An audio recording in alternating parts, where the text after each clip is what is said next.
At 11:47 a.m. on January 11, 1944, Major James Howard spotted more than 30 German fighters diving toward three formations of B-17 flying fortresses over Oschersleben, Germany, as his own P-51 Mustang squadron scattered across the sky after a brief dogfight left him completely alone.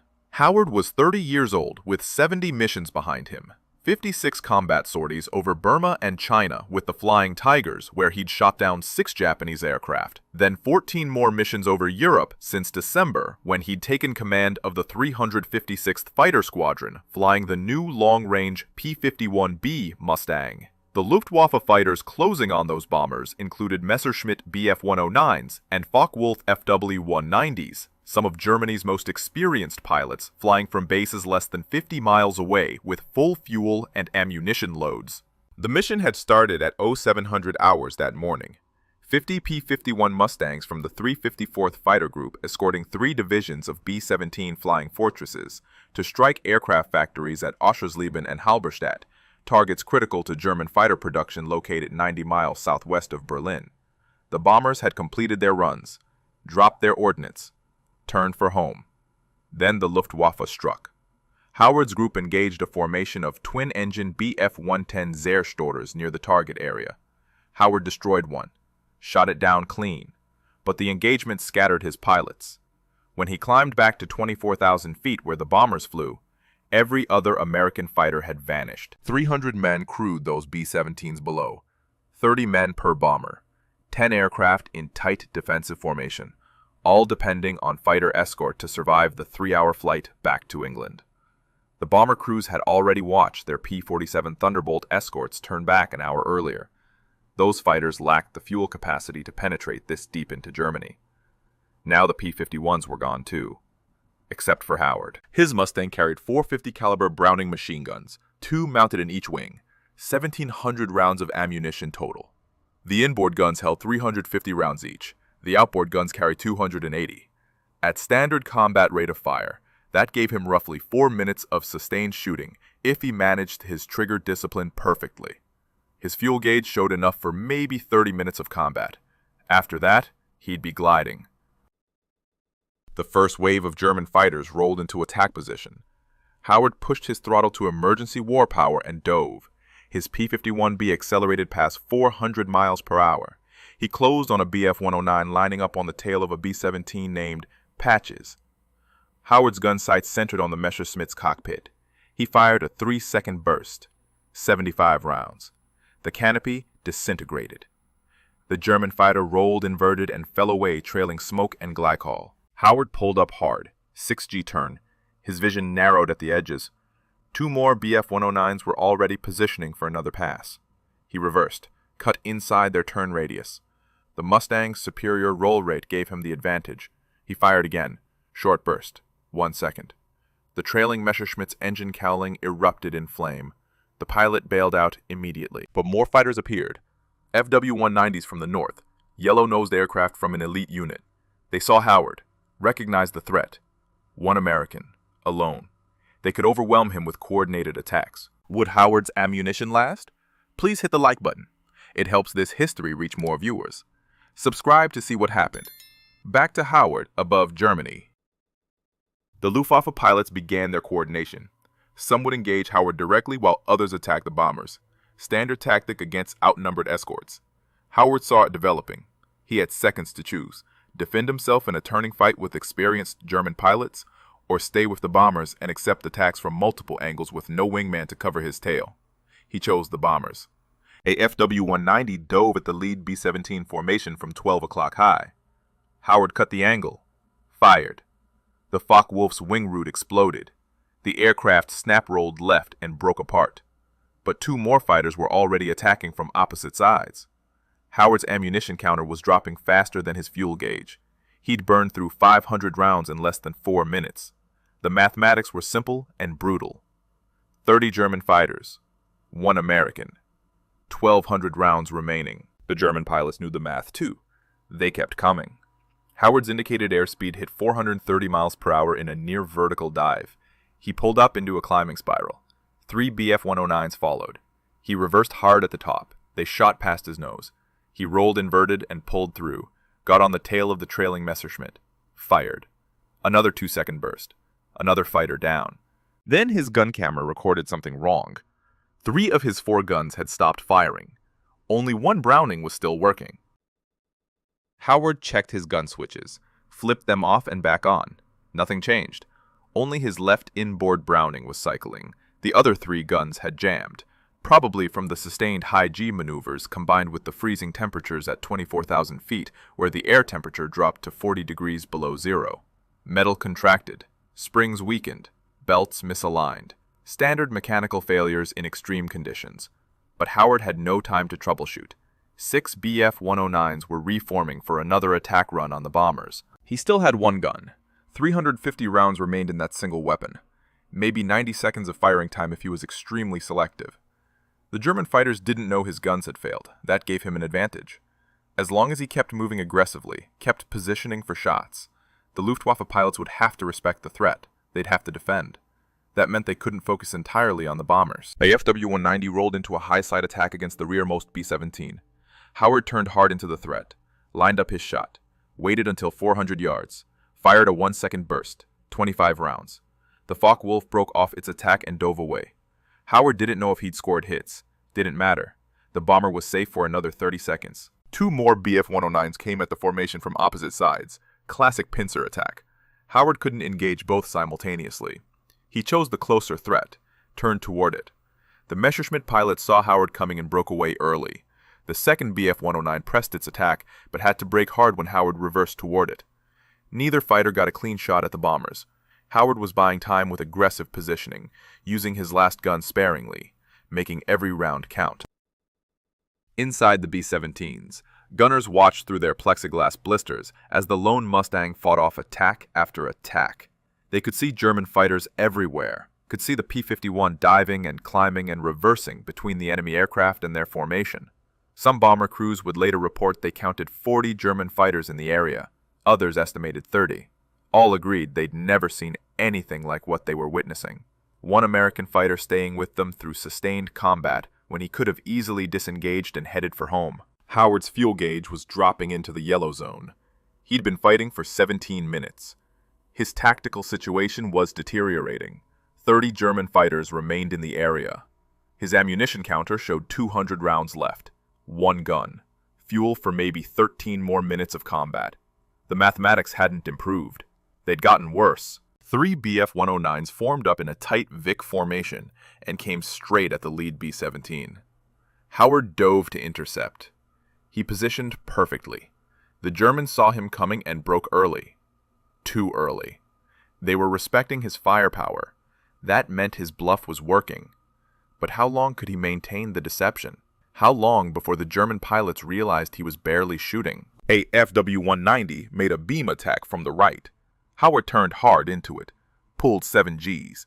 His vision tunneled. He centered the gun sight, fired. 1 second. The Focke-Wulf's canopy shattered. The fighter peeled away. Howard had scored a solid hit. But that burst had cost him another 25 rounds. 175 remained. Less than 5 seconds of ammunition.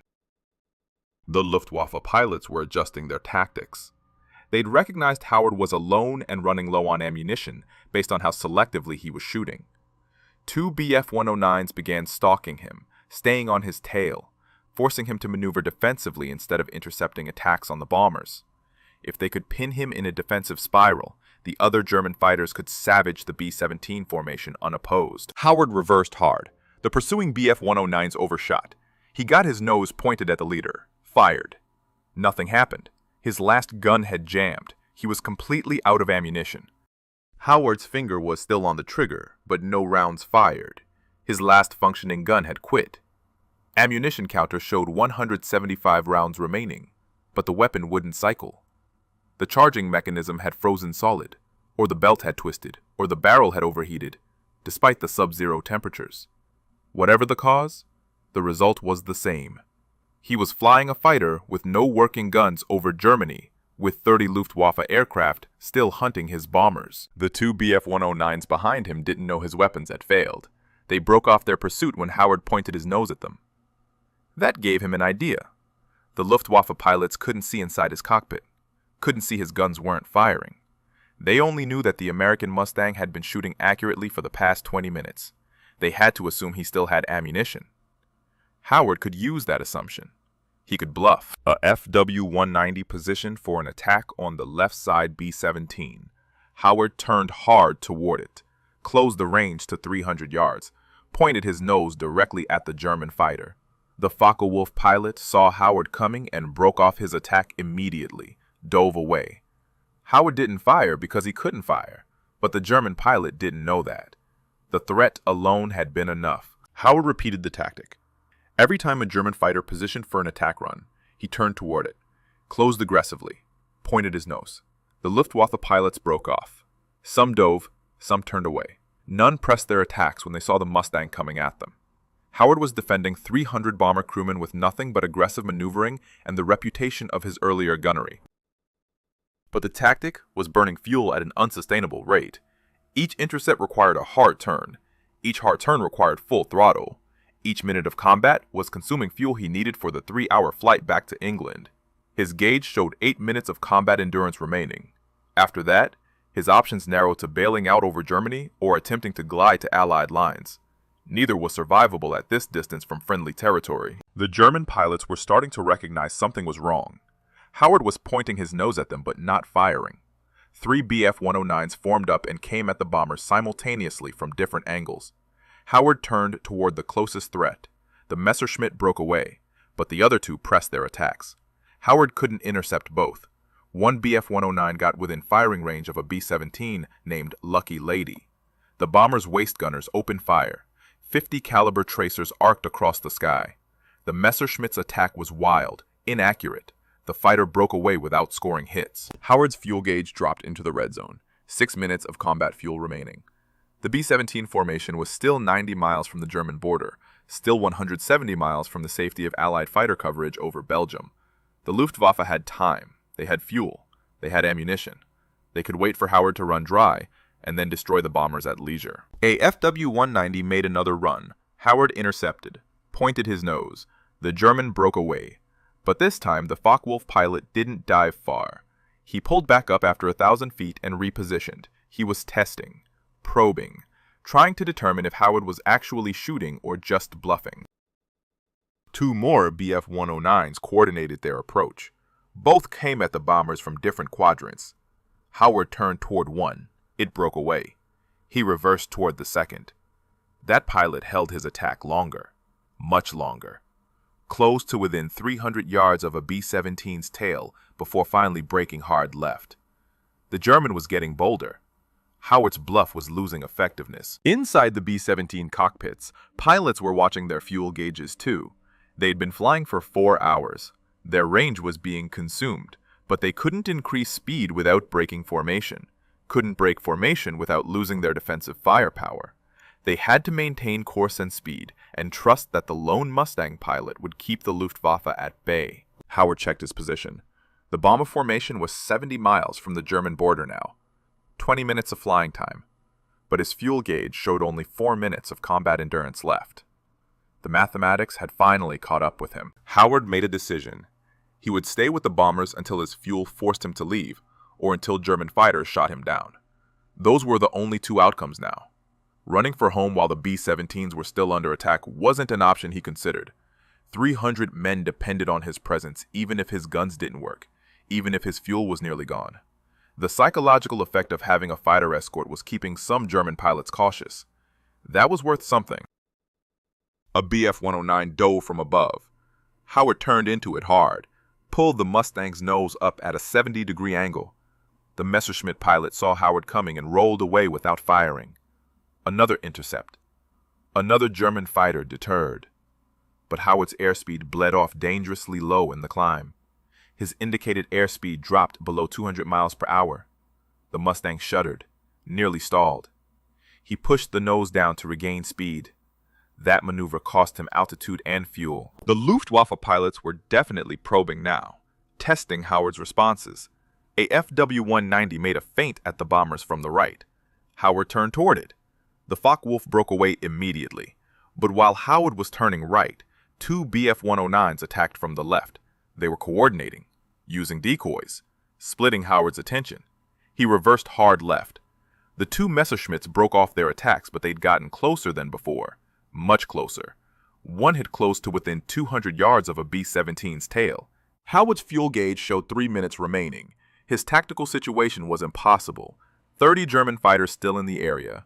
No ammunition. Almost no fuel. 70 miles from the German border. But the B-17 crews were watching him, depending on him. He kept fighting. Two FW-190s came at the formation simultaneously. Howard turned toward the lead fighter, pointed his nose aggressively. The German held his course longer this time. Testing. Howard held his course too. Neither fired. Neither broke. They closed to less than 300 yards before both fighters turned away simultaneously. The Focke-Wulf pilot had called Howard's bluff, but still hadn't committed fully to the attack. Still wasn't certain the American Mustang was actually out of ammunition. A Bf-109 attacked from below. Classic underbelly approach where bomber gunners had limited fields of fire. Howard rolled inverted and pulled through. Dove at the Messerschmitt. The German broke hard right and dove away. Howard pulled back up to the bomber's altitude.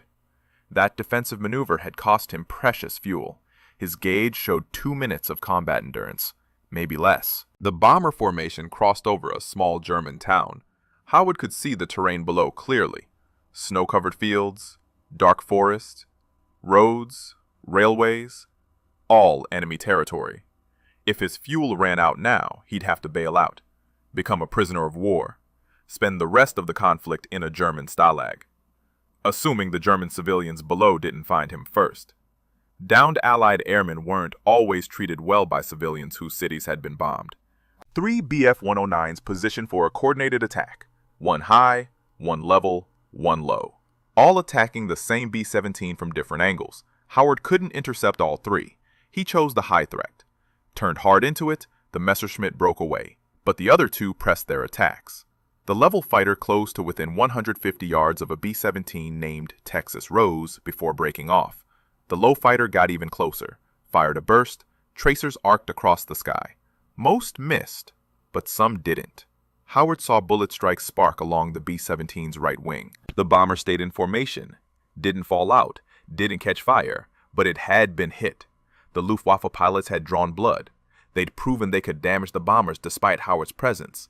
That would embolden them, make them more aggressive. Howard's bluff was failing. His fuel gauge dropped below 2 minutes. The bomber formation was still 60 miles from the German border. Still 15 minutes of flying time. Howard's fuel would run out long before they reached safety. The Luftwaffe pilots knew it too. They began positioning for another mass attack. 6 German fighters formed up in 2 Vics of 3 aircraft each. Textbook formation attack. They would come at the bombers from opposite sides simultaneously. Force Howard to choose which threat to intercept. Whichever side he didn't defend would have free shots at the B-17s. Howard watched them positioning, calculated the geometry, realized he couldn't stop both groups, but he could try to disrupt their timing. He turned toward the first Vic of Bf-109s, accelerated toward them aggressively. The German formation held course. They weren't breaking this time. They'd committed to the attack. Howard kept his nose pointed at the lead Messerschmitt. Close to 400 yards, 300, 250, the Germans still weren't breaking. Howard's finger twitched on his useless trigger. At 200 yards, the German formation finally scattered, split apart. The coordinated attack fell apart. But the second Vic was already diving on the bombers from the opposite side. Howard reversed hard. 7G turn. His vision grayed at the edges. Blood drained from his head. He fought through it, got his nose pointed at the second formation. But he was too far away, too slow to intercept. 3 FW-190s dove at a B-17 from 12 o'clock high. The bomber's top turret gunner opened fire. Tracers streamed upward. The German fighters pressed through the defensive fire. All 3 opened fire simultaneously. 50 caliber rounds from the B-17 met 20 mm cannon shells from the Focke-Wulfs in the air between them. One FW-190 took hits. Smoke poured from its engine. The fighter rolled left and dropped away. But the other 2 Focke-Wulfs scored hits on the B-17. Howard saw cannon strikes walk across the bomber's fuselage. The B-17's number 3 engine began trailing black smoke. The propeller continued spinning. The bomber stayed in formation. but it had been damaged.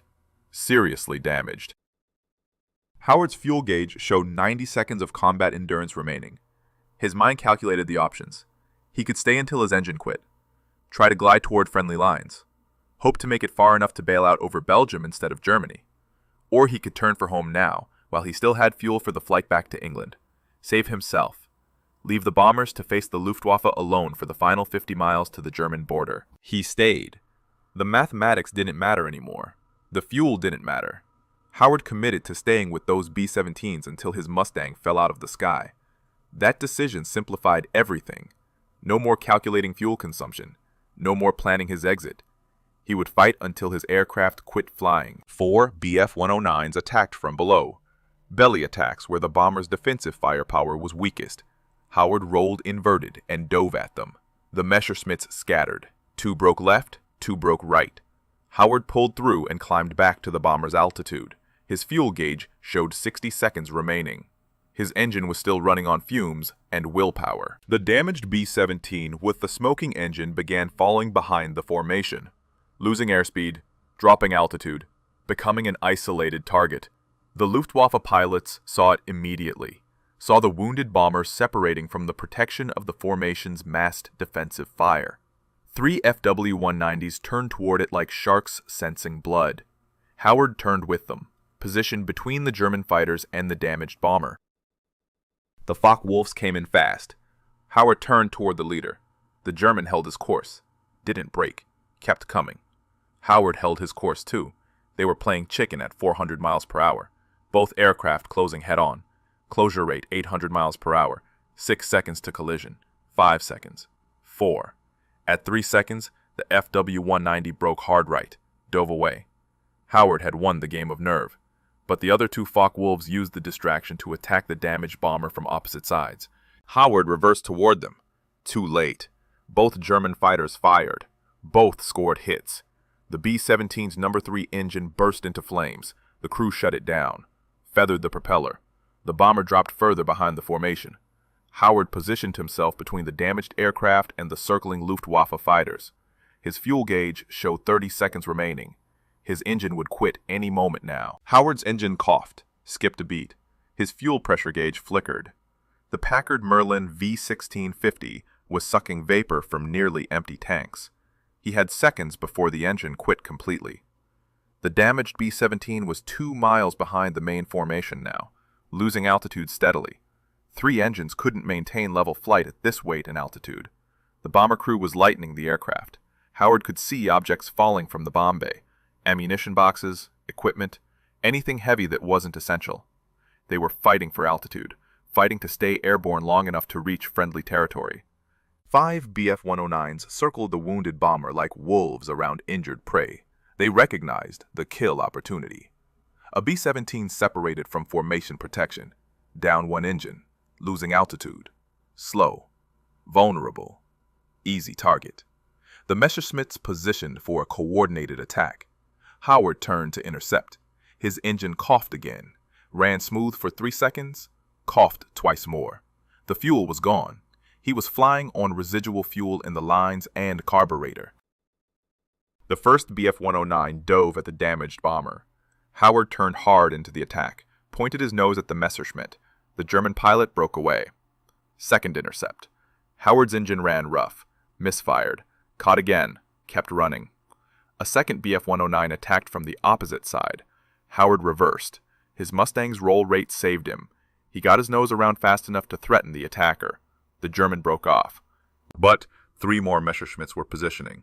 They'd recognized Howard's engine was failing, could hear it running rough from a half-mile away, could see his airspeed dropping as his power output decreased. They knew his combat effectiveness was finished.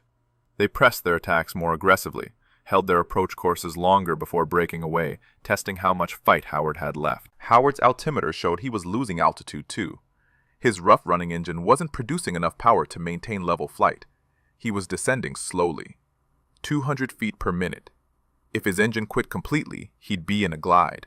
4 minutes maximum until he'd be forced to bail out or attempt a crash landing in enemy territory. The main B-17 formation was now 5 miles ahead, still on course for the German border, still 45 miles from safety.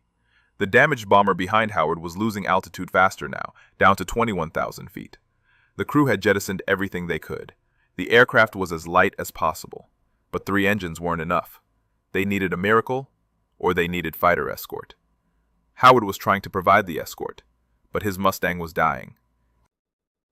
2 Bf-109s attacked simultaneously from opposite beam angles. Classic pincer.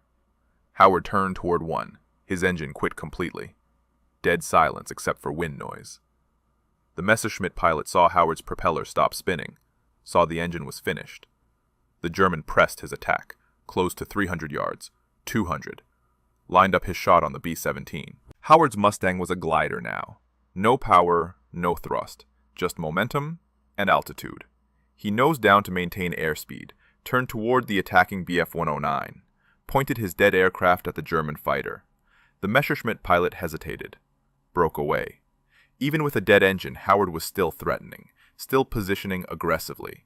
The bluff was working, even in a powerless glider, but Howard's altitude was bleeding away fast. He descended through 20,000 feet, 19,000, 18,000. His airspeed was dropping too. Without power, he couldn't maintain combat speeds, couldn't turn as hard, couldn't intercept as effectively. The Luftwaffe pilots recognized his weakness. 4 Bf-109s formed up for a final mass attack on the damaged bomber. Howard turned toward them. His Mustang was barely responding now. Low airspeed, low altitude, no power. He was gliding into an attack against 4 German fighters who knew he was finished. The mathematics had finally caught up. 30 minutes of combat, 0 ammunition, 0 fuel. 1 powerless Mustang against 4 fully armed enemy fighters. Then Howard saw something on the horizon to the west. Small dots, aircraft, approaching fast. The dots resolved into P-47 Thunderbolts, 8 of them, fresh from forward bases in Belgium. They'd been scrambled to provide relief escort for the returning bomber formations. The Thunderbolts were still climbing, still 5 minutes away. But their presence changed everything. The Luftwaffe pilots saw them too, saw 8 fresh American fighters with full ammunition and fuel closing fast. The mathematics had reversed. The 4 Bf-109s positioning to attack the damaged bomber broke off, turned east, headed back toward their bases in Germany.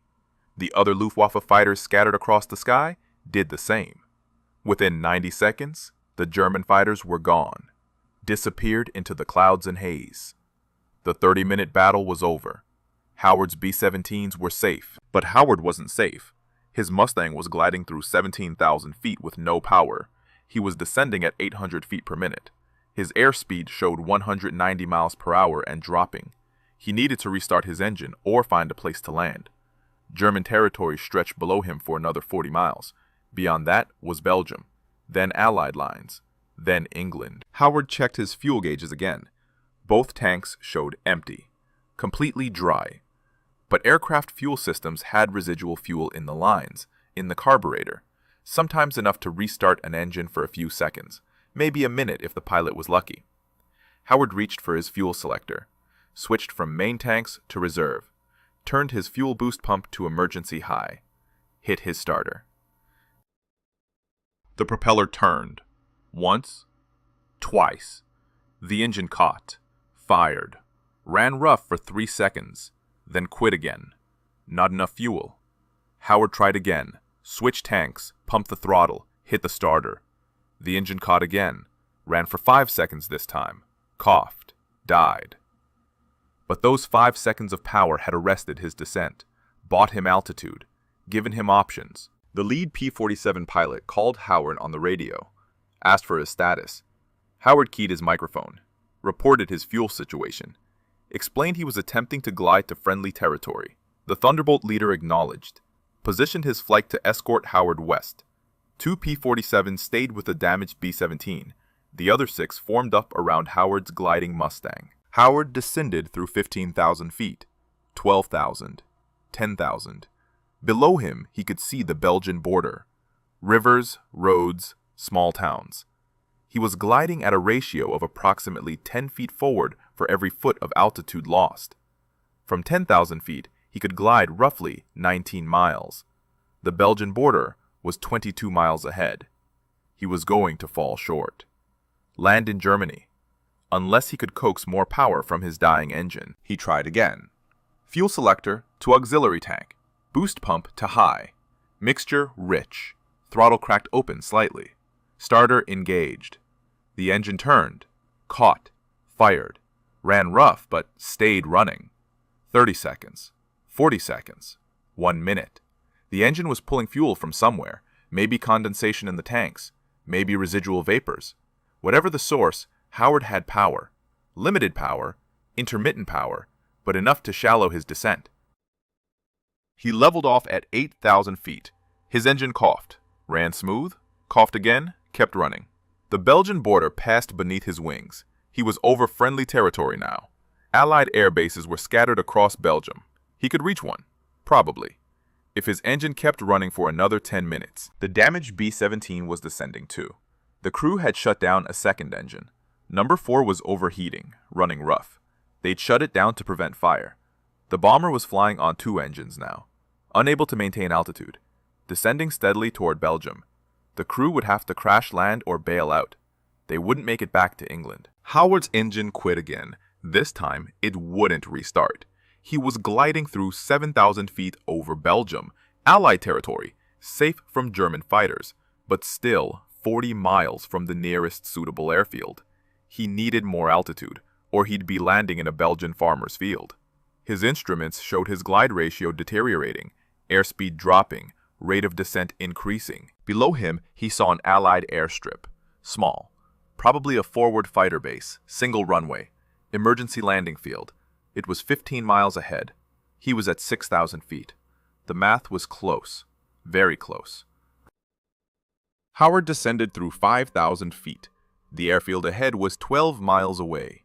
His glide path intersected the runway approach at approximately 1,000 feet. He'd have one chance. No engine meant no go-around, no second attempt. He'd land on the first pass or crash short of the runway. The mathematics were absolute. He trimmed his Mustang for best glide speed, 175 miles per hour, lowered his landing gear at 3,000 feet. The gear doors opened, the wheels extended, locked down. The additional drag steepened his descent angle. He compensated by nosing down slightly, maintained his glide speed. 4,000 feet, 3,000, 2,000. The runway was directly ahead. 3 miles, 2 miles. At 1,000 feet, Howard crossed the airfield boundary. His altitude was perfect. His approach angle was good. He crossed the runway threshold at 70 feet. 50, 30, flared. The main wheels touched first, then the tail wheel. The Mustang rolled straight down the center line. Slowed, stopped. Howard had landed safely at a forward Belgian fighter base designated A-70 near Antwerp. Ground crew swarmed his aircraft immediately, found his fuel tanks bone dry, found 3 of his 4 guns jammed solid, found his ammunition counter showing 175 rounds remaining in his one functioning gun, the gun that had quit firing. Howard climbed out, reported to the base operations officer, explained he'd been escorting B-17s over Oschersleben, explained he'd engaged enemy fighters. The operations officer arranged fuel and transport back to RAF Boxstead in England. The bomber crews returned to their bases throughout the afternoon. All the B-17s from the 401st Bomb Group made it back. The damaged aircraft with 2 engines shut down crash-landed at an emergency field in Belgium. The crew survived. 0 fatalities. At the mission debriefing, 16 B-17 pilots reported witnessing the lone Mustang pilot defending their formations for more than 30 minutes against overwhelming enemy numbers. Some crews estimated he'd shot down 6 German fighters. Others reported 4. The bomber group commander, Colonel Harold Bowman, filed an immediate recommendation for the Medal of Honor. The story reached Stars and Stripes reporter Andy Rooney within 24 hours. Rooney interviewed Howard, interviewed the bomber crews, called it the greatest fighter pilot story of World War II. The article went international. Major James Howard became famous overnight. The Saturday Evening Post ran a feature titled One Man Air Force. Popular Science published Fighting at 400 miles per hour. True magazine called him the Mustang Whip. Official records credited Howard with 3 confirmed kills on January 11th, 2 Bf-110s and 1 FW-190. Probable kills on 2 more. Damaged aircraft uncounted. But the statistics missed the point. Howard had defended 300 bomber crewmen for 30 minutes without ammunition, without fuel, against 30 German fighters. The bomber crews knew what that meant. They knew they'd witnessed something extraordinary. On June 5, 1944, Lieutenant General Carl Spaatz presented Major James Howard with the Medal of Honor at a ceremony in England. Howard was the only fighter pilot in the European theater to receive the decoration during World War II. His citation noted conspicuous gallantry above and beyond the call of duty, single-handed attack against more than 30 enemy aircraft, continued fighting after ammunition exhausted, defended bomber formation until relief arrived. Howard continued flying combat missions through November 1944. He was promoted to lieutenant colonel, then to colonel. After the war, he rose to brigadier general in the Air Force Reserve. He commanded bomb wings, directed airports, ran businesses, wrote his autobiography, Roar of the Tiger, in 1991. He died on March 18, 1995, at age 81, buried at Arlington National Cemetery. If James Howard's story moved you, please hit that like button right now. It tells YouTube to show this story to more people who need to hear it. Hit subscribe and turn on notifications so you never miss another story like this one. We bring you real World War II history every single day. Drop a comment right now and tell us where you're watching from. The United States, the United Kingdom, Canada, Australia, wherever you are. Our community stretches across the entire world. You're part of keeping these memories alive. Let us know your location and whether any of your family served in World War II. Thank you for watching. James Howard and the 300 bomber crewmen he defended over Germany deserve to be remembered. You're helping make that happen.